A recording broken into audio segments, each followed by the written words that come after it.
Hi friends, ಎಲ್ರಿಗೂ ನಮಸ್ಕಾರ. Welcome back to my YouTube channel Roja's cook and art. ಇವತ್ತು ನಾನು ತುಂಬಾ ಪರ್ಫೆಕ್ಟಾಗಿ ಜೋಳದ ರೊಟ್ಟಿನ ಯಾವ ರೀತಿ ಮಾಡಬೇಕು ಅಂತ ಹೇಳಿ ತೋರಿಸ್ಕೊಡ್ತಾ ಇದ್ದೀನಿ. ಸೊ ನೋಡಿ ಫ್ರೆಂಡ್ಸ್, ಎಷ್ಟೊಂದು ಸಾಫ್ಟಾಗಿ ಬಂದಿದೆ ಅಂತ ಹೇಳಿ. ಸೊ ರೊಟ್ಟಿನೇ ಮಾಡೋಕ್ಕೆ ಬರಲ್ಲ ಅನ್ನೋರು ಕೂಡ ಈ ವಿಡಿಯೋನ ಸ್ಕಿಪ್ ಮಾಡದೆ ನೋಡಿ. ಖಂಡಿತವಾಗಿಯೂ ನೀವು ಈ ಥರ ಪರ್ಫೆಕ್ಟಾಗಿರುವಂತಹ ರೊಟ್ಟಿನ ಮಾಡ್ಕೋಬೋದು. ಸೊ ನಾನು ಟ್ರಿಕ್ಸು ಮತ್ತು ಅಳತೆನ ಹೇಳ್ಕೊಡ್ತೀನಿ. ಸೊ ಈ ವಿಧಾನದಲ್ಲಿ ಮಾಡಿದರೆ ಖಂಡಿತವಾಗಿ ನೀವು ಕೂಡ ಪರ್ಫೆಕ್ಟಾಗಿ ಜೋಳದ ರೊಟ್ಟಿನ ಮಾಡ್ಬೋದು. ಸೊ ಬನ್ನಿ ಈಗ ಯಾವ ಥರ ಮಾಡಬೇಕು ಅಂತ ಹೇಳಿ ನೋಡೋಣ. ಸೊ ಮೊದಲಿಗೆ ನಾನು ಇಲ್ಲಿ ಒಂದು ಪಾತ್ರೆನ ತಗೊಂಡು ಅದಕ್ಕೆ 2 ಕಪ್ ಆಗುವಷ್ಟು ನೀರನ್ನು ಸೇರಿಸ್ಕೊತಾ ಇದ್ದೀನಿ. ಸೊ ನಂತರ ನಾನು ಅದಕ್ಕೆ ಸ್ವಲ್ಪ ಹಸಿ ಹಿಟ್ಟನ್ನು ಸೇರಿಸ್ಕೊತಾ ಇದ್ದೀನಿ. ಸೊ ನೀರು ಚೆನ್ನಾಗಿ ಕುದಿದ ನಂತರ ನಾನು ಅದಕ್ಕೆ 1.5 ಕಪ್ ಆಗುವಷ್ಟು ನಾನು ಹಸಿ ಹಿಟ್ಟನ್ನು ಈಗ ಸೇರಿಸ್ಕೊತಾ ಇದ್ದೀನಿ. ಸೊ ಹಸಿ ಹಿಟ್ಟನ್ನು ಸೇರಿಸ್ಕೊಂಡು ಒಂದು ಸ್ಪೂನನ್ನು ತಗೊಂಡು ನಾವು ಚೆನ್ನಾಗಿ ಈಗ ಇದನ್ನು ಮಿಕ್ಸ್ ಮಾಡ್ಕೊಳ್ಳೋಣ. ಸೊ ನೋಡಿ ಫ್ರೆಂಡ್ಸ್, 2 ಕಪ್ ನಾನು ನೀರನ್ನು ತಗೊಂಡಿದ್ದೆ. ಈಗ 1.5 ಕಪ್ ಆಗುವಷ್ಟು ನಾನು ಹಿಟ್ಟನ್ನು ಸೇರಿಸ್ಕೊತಾ ಇದ್ದೀನಿ. ಸೊ ಸೇರಿಸ್ಕೊಂಡು ಚೆನ್ನಾಗಿ ಈಗ ನಾವು ಇದನ್ನು ಒಂದು ಲೋ ಫ್ಲೇಮಲ್ಲಿ ನಾವು ಸ್ವಲ್ಪ ಬೇಯಿಸ್ಕೋಬೇಕಾಗುತ್ತೆ. ಸೊ ಈ ಥರ ಮಾಡೋದ್ರಿಂದ ರೊಟ್ಟಿ ಬ್ರೇಕ್ ಆಗೋಲ್ಲ. ಸೊ ನೋಡಿ ಫ್ರೆಂಡ್ಸ್, ಈಗ ಚೆನ್ನಾಗಿ ಮಿಕ್ಸ್ ಮಾಡಿಕೊಂಡು ಈಗ ನಾನು ಶೆಲ್ಫ್ ಮೇಲೆ ಹಾಕೋತಾ ಇದ್ದೀನಿ.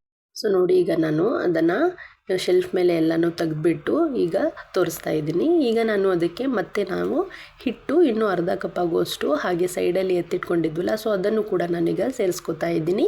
ಹಾಗೆ ನಾವು ಸರಿ ಹಾಕಿದಂತಹ ಪಾತ್ರೆಯಲ್ಲಿ ಸ್ವಲ್ಪ ಹಿಟ್ಟನ್ನು ಸೇರಿಸ್ಕೊಂಡು ಮತ್ತೆ ನಾನು ಇದಕ್ಕೆ ಸೇರಿಸ್ಕೊತಾ ಇದ್ದೀನಿ. ಈಗ ನಾವು ಅರ್ಧ ಬೌಲ್ ಆಗುವಷ್ಟು ಹಿಟ್ಟನ್ನು ಸೇರಿಸ್ಕೊಂಡು ಚೆನ್ನಾಗಿ ಈಗ ನಾವು ನಾದ್ಕೋಬೇಕಾಗತ್ತೆ. ಸೊ ಬಿಸಿ ಬಿಸಿ ಇರುತ್ತೆ, ನೋಡಿಕೊಂಡು ನಿಧಾನವಾಗಿ ನಾದ್ಕೊಳ್ಳಿ. ಸೊ ನಿಮಗೆ ರೂಢಿ ಇಲ್ಲ ಅಂತಂದರೆ ಕೈಗೆ ಸ್ವಲ್ಪ ಒಣ ಹಿಟ್ಟನ್ನು ಸೇರಿಸ್ಕೊಳ್ಳಿ. ಇಲ್ಲ ಅಂತಂದರೆ ಸ್ವಲ್ಪ ಕೈಗೆ ನೀರನ್ನು ಸೇರಿಸ್ಕೊಂಡು ಚೆನ್ನಾಗಿ ನಾವು ಹದವಾಗಿ ನಾದ್ಕೋಬೇಕಾಗತ್ತೆ.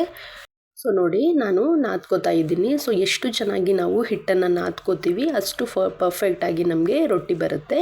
ಸೊ ನೋಡಿ, ನಾನು ಕರೆಕ್ಟ್ ಅಳತೆನ ನಿಮಗೆ ಹೇಳಿದ್ದೀನಿ. ಸೊ 2 ಕಪ್ ಗ್ಲಾಸ್ಗೆ ನಾನು 2 ಕಪ್ ಆಗುವಷ್ಟು ಒಣ ಹಿಟ್ಟನ್ನು ಸೇರಿಸ್ಕೊಂಡು ಈಗ ಚೆನ್ನಾಗಿ ನಾನು ನಾದ್ಕೋತಾ ಇದ್ದೀನಿ. ನೋಡಿ ಫ್ರೆಂಡ್ಸ್, ಹಿಟ್ಟನ್ನು ಚೆನ್ನಾಗಿ ನಾದೋದ್ರಿಂದ ತುಂಬಾ ಸಾಫ್ಟಾಗಿರುವಂತಹ ರೊಟ್ಟಿ ನಮಗೆ ರೆಡಿ ಆಗುತ್ತೆ.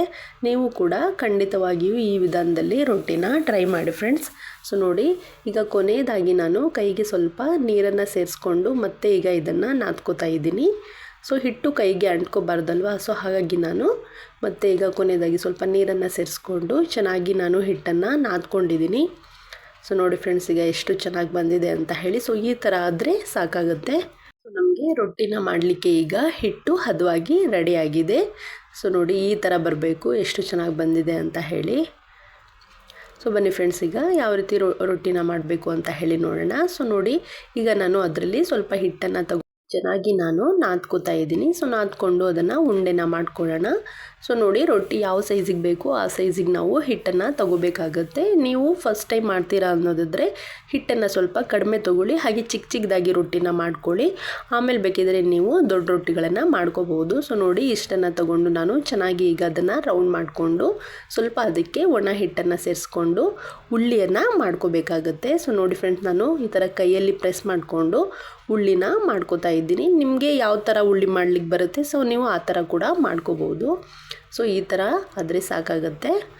ನೋಡಿ, ಈಗ ನಾನು ಸ್ವಲ್ಪ ಅದನ್ನು ತಟ್ಕೋತಾ ಇದ್ದೀನಿ, ಯಾಕಂದರೆ ಸೈಡಲ್ಲಿ ಕ್ರ್ಯಾಕ್ಸ್ ಬರಬಾರ್ದು. ಹಾಗಾಗಿ ನೀವು ಬೇಕಿದ್ರೆ ಮಣೆ ಮೇಲೆ ಕೂಡ ಲಟ್ಟಿಸ್ಕೋಬೋದು. ನಾನಿಲ್ಲಿ ಶೆಲ್ಫ್ ಮೇಲೆ ತೋರಿಸ್ತಾ ಇದ್ದೀನಿ.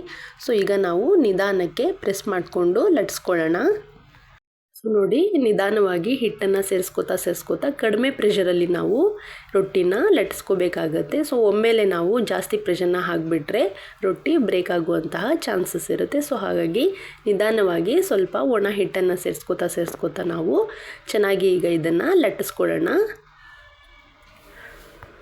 ಸೊ ನಾವು ತಗೊಂಡಿರುವಂತಹ ಹಿಟ್ಟಲ್ಲಿ ಎಷ್ಟು ತೆಳುವಾಗುತ್ತೆ ಅಷ್ಟು ನಾನು ಲಟ್ಟಿಸ್ಕೋತಾ ಇದ್ದೀನಿ. ನೋಡಿ, ಸೊ ನೋಡಿ ಫ್ರೆಂಡ್ಸ್, ಎಷ್ಟು ಚೆನ್ನಾಗಿ ಬರ್ತಿದೆ, ಸ್ವಲ್ಪ ಹೂ ಕೂಡ ಬ್ರೇಕ್ ಆಗ್ತಾ ಇಲ್ಲ. ಸೊ ನಂತರ ನಾನು ಈಗ ರೆಡಿಯಾಗಿದೆ.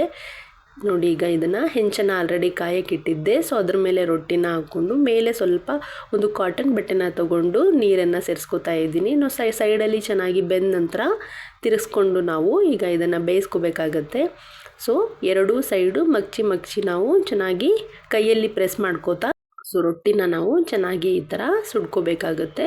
ಸೊ ನಿಮಗೆ ಈ ಥರ ಕೈಯಲ್ಲಿ ಪ್ರೆಸ್ ಮಾಡಲಿಕ್ಕೆ ಆಗಲ್ಲ ಅಂತಂದರೆ ನಾವು ಚಪಾತಿ ಮಾಡ್ತೀವಲ್ಲ, ಸೊ ಆ ಸ್ಪೂನನ್ನು ನೀವು ಯೂಸ್ ಮಾಡ್ಬೋದು. ಸೊ ನೋಡಿ, ಎರಡೂ ಕಡೆ ಚೆನ್ನಾಗಿ ಅದು ಬೆಂದ ನಂತರ ತುಂಬಾ ಸಾಫ್ಟಾಗಿರುವಂತಹ ರೊಟ್ಟಿ ರೆಡಿ ಆಗುತ್ತೆ. ಸೊ ನೋಡಿ ಫ್ರೆಂಡ್ಸ್ ಎಷ್ಟು ಚೆನ್ನಾಗಿ ಬಂದಿದೆ ಅಂತ ಹೇಳಿ ಚೆನ್ನಾಗಿ ನಾವು ಎರಡು ಕಡೆ ಬೇಯಿಸ್ಕೋಬೇಕು.